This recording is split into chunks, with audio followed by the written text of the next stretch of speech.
Sriwijaya FC menelan pil pahit kekalahan saat menghadapi Sumsel United, Sabtu, 24 Januari 2026.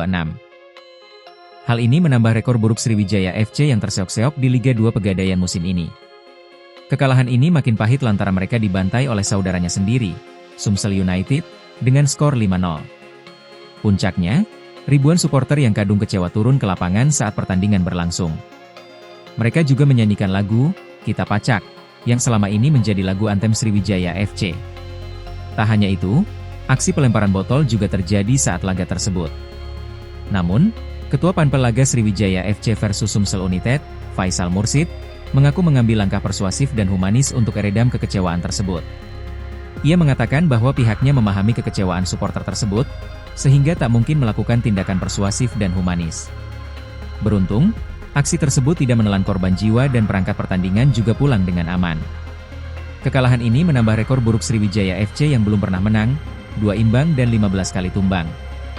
Sementara Sumsel United berhasil memperbaiki posisi klasemen dengan raihan 30 poin dari 17 laga, memantapkan posisi mereka di posisi ketiga klasemen.